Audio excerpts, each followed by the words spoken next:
अब ये लिस्ट आप सुनिए, आप भी हैरान होंगे, मैं भी हैरान हुआ था। सरप्लस स्टेट्स की भारत में जो लिस्ट आई, इसमें कौन कौन है? टॉप पर कौन सा प्रदेश है? यूपी। यूपी टॉप में है सरप्लस स्टेट्स की लिस्ट में। ये कभी गरीबी, बेरोजगारी, खराब अर्थव्यवस्था की मिसाल था उत्तर प्रदेश। और ये सीएजी की रिपोर्ट बता रहा हूं मैं आपको, आज छपी हुई। 37,000 करोड़ रुपए का सरप्लस लेकर यूपी देश में सबसे आगे चल रहा है। फिर कौन आता है? यूपी के बाद आता है गुजरात, 19,865 करोड़ रुपए सरप्लस। फिर आता है उड़ीसा, माफ कीजिएगा, उड़ीसा जैसा राज्य सरप्लस स्टेट है भाई, 19,500 करोड़ रुपए लगभग। झारखंड 13,500 करोड़ रुपए। कर्नाटक भी लगभग 13,500 करोड़ रुपए का सरप्लस स्टेट है। मतलब इतना अतिरिक्त रेवेन्यू बचता है सरकार के पास खर्चों के बाद, साल भर का खर्चा करने के बाद। छत्तीसगढ़ में 8,592 करोड़ रुपए की सरप्लस है। तेलंगाना में 5,944 करोड़। उत्तराखंड सरप्लस है 5,300 करोड़।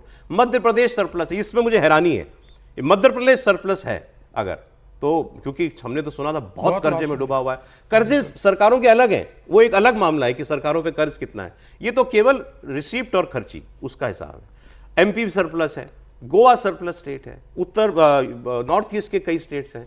बिहार नहीं है इसमें। इस लिस्ट में आपने बिहार नहीं सुना। इस लिस्ट में आपने बहुत सारी बड़ी बड़ी स्टेट्स के नाम नहीं सुने होंगे, और बहुत सारी ऐसी स्टेट्स के नाम आ गए जिनको जान करके हमको हैरानी हो रही है। त्रिपाठी जी बताएंगे इस मामले में। यूपी के नाम पर मैं हैरान हुआ था। नहीं, यूपी के नाम पर हैरानी इसलिए हो रही है कि हम ट्रेडिशनल वे में देखते हैं, पारंपरिक तरीके से। जो उत्तर प्रदेश बीमारू राज्यों में शामिल था, जहां कोई उद्योग धंधे उस तरह से आते नहीं थे, और एक समय में कांग्रेस की सरकारों के समय में अलग अलग इंडस्ट्रियल इलाके हर जिले के आसपास किए गए थे, सरकारी उसमें कंपनियां थी, कुछ और छोटी बड़ी थी। तो उसके बाद से कुछ कोई बड़ा सुधार नहीं हुआ। ये गाजियाबाद और ग्रेटर नोएडा छोड़कर आपको ये भी लगता था कहाँ उद्योग धंधे आएंगे। लेकिन पिछले सीधे सीधे अगर कहें तो 2017 के बाद से 2014 में मोदी सरकार आई, तो उसने पैसे के लिहाज से, इंफ्रास्ट्रक्चर के लिहाज से, प्रधानमंत्री नरेंद्र मोदी की कॉन्स्टिट्यूंसी हुई काशी, मनोज सिन्हा ने बहुत काम किया पूर्वी उत्तर प्रदेश में जब वो रेल मंत्री रहे। लेकिन जब से योगी आदित्यनाथ मुख्यमंत्री के तौर पर आए, इन योजनाओं को एकदम, जिसको कहते हैं ना कि द्रुत गति से सब चलने लगा। अब बुंदेलखंड कॉरिडोर पर जो जहां तक, जिसको जिन इलाकों में हम कहते थे कि यहाँ पानी के लिए वो गगरी ने फूटे खसम मर जाए, वो वाली कहावत जहां है, तो वहां तक किस तरह की चीजें पहुंची। और आज की तारीख में सारी बड़ी इंडस्ट्री, वो जो भी दुनिया के बड़े लोग हैं वो आते हैं, तो उनका एक ठिकाना, पहले क्या होता था कि वो चले जाते थे चेन्नई, वो मुंबई तो उतरते ही थे, हैदराबाद चले जाते थे, इस तरह से चलते थे। अब क्या वो करते हैं, अब वो जो बड़े राज्य हैं, महाराष्ट्र, गुजरात, कर्नाटक, तमिलनाडु, उसमें उत्तर प्रदेश को भी एक स्थान देते हैं। पिछले कुछ समय में ईज ऑफ डूइंग बिजनेस में देश में सबसे टॉप पर रहा है जो स्टेट, तो वो उत्तर प्रदेश में है। पिछले कुछ समय में एफडीआई के लिहाज से उत्तर प्रदेश सबसे बेहतर है। ऐसे समझाइए कि मगर अगर कोई सरप्लस रेवेन्यू सरप्लस स्टेट हो गया तो इसका मतलब क्या हुआ? उद्योग धंधे ज्यादा लग रहे हैं।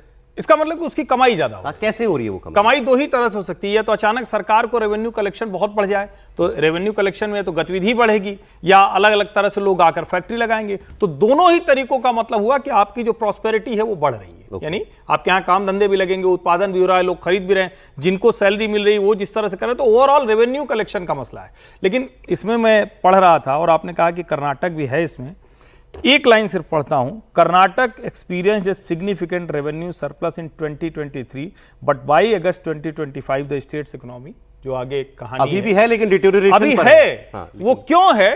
क्योंकि जब चुनाव वहां विधानसभा का हुआ था, तो देश के जो 3 सबसे ज्यादा पर कैपिटा इनकम वाले राज्य हैं उसमें कर्नाटक था। और अब वहां चूंकि इसी तरह फ्री बीज पॉलिटिक्स है, और आपने सही कहा, मुझे तो नहीं लगता कि मध्य प्रदेश कोई सरप्लस स्टेट होना चाहिए, जिस तरह की फ्री बीज पॉलिटिक्स वहां चल रही है। और देखिए, अभी हम लोग ये बात कर रहे थे इनकी बिहार की, तो अच्छा तो लग रहा है, लाभ भी इसका मिलेगा, भले हम कितना विरोध करें। लेकिन मैं निजी तौर पर मानता हूं कि ये जो परंपरा सभी राज्यों के मुख्यमंत्री अपनी सत्ता बचाने के लिए करते हैं, ये बहुत गलत है। और कहीं ना कहीं तो इसका देखिए, फिर भी लेकिन इसमें थोड़ा सा नीतीश कुमार को मैं तो सराहूंगा कि इस मजबूरी में भी उन्होंने वैसा काम नहीं किया कि मतलब ये, वो तो हमेशा का बर्डन है ना सर। अब 2,500 रुपया आप महाराष्ट्र कभी रोक पाएगा, एमपी कभी रोक पाएगा? वो तो मकड़ जाल है। हाँ, ये वो तो नहीं है कम से कम। और इसमें ये भी उम्मीद है कि कोई रोजगार भी जनरेट हो। उम्मीद है कि 10,000 रुपये अगर किसी को मिलेंगे और उसमें रोजगार शुरू करती है महिला, तो जाहिर है उसका एक ठिकाना बनेगा उसके रोजगार का। लेकिन महत्वपूर्ण ये होगा कि क्या कितने महिलाएं रोजगार शुरू करती हैं, क्योंकि 10,000 रुपया आया, अब पता लगा बिटिया की शादी करनी है, बेटे का कुछ करना है, पति ने लेके दारू पी ली, बहुत सारे सामाजिक कारण है कि वो पता लगा पैसे खर्च हो गए। तो वो जो हर्षवर्धन जी कह रहे हैं वो भी फ्रीबीज में ही चला जाएगा। तो ये एक रिस्क है। लेकिन नीतीश कुमार ने जो समीर कह रहे थे, ये घुमा के किया काम। पॉलिटिक्स फ्री भी की है ये।